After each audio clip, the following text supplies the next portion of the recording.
Hello. അപ്പോൾ എല്ലാവരോടും സന്തോഷ വാർത്ത പറയാനാണ് ഞാൻ വന്നത്.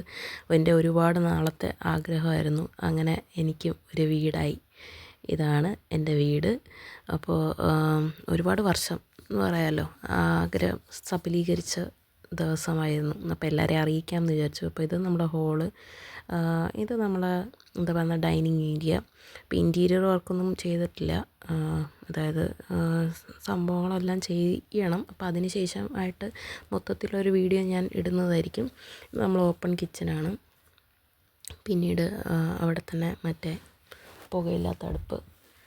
അത് കഴിഞ്ഞ് നമ്മളെ ബെഡ്റൂം, മാസ്റ്റർ ബെഡ്റൂം. മൊത്തം 3 ബെഡ്റൂമാണ് ഈ വീട്ടിലുള്ളത്. അപ്പോൾ അങ്ങനെ ഇത് നമ്മൾ സ്റ്റെയറിലേക്ക്, ഇപ്പോൾ താഴെ 2 ബെഡ്റൂമും മേലെ 1 ബെഡ്റൂമാണ്. അപ്പോൾ ഇങ്ങനെ ഒരു ചെറിയ വീഡിയോ ആണ്, പക്ഷേ എൻ്റെ സന്തോഷം എല്ലാവരെയും അറിയിക്കാമെന്ന് വിചാരിച്ചിട്ടാണ് ഇങ്ങനെ ഒരു വീഡിയോ ചെയ്യുന്നത്. അപ്പോൾ എല്ലാവർക്കും എൻ്റെ വീഡിയോ ഇഷ്ടമായെന്ന് വിചാരിക്കുന്നു. ഇനി ഇൻറ്റീരിയർ വർക്കെല്ലാം ചെയ്തിട്ടുള്ള ഒരു ഫുൾ വീഡിയോ ഞാൻ വേറെ ഇടുന്നതായിരിക്കും. അപ്പോൾ ബൈ ബൈ, സീ യു.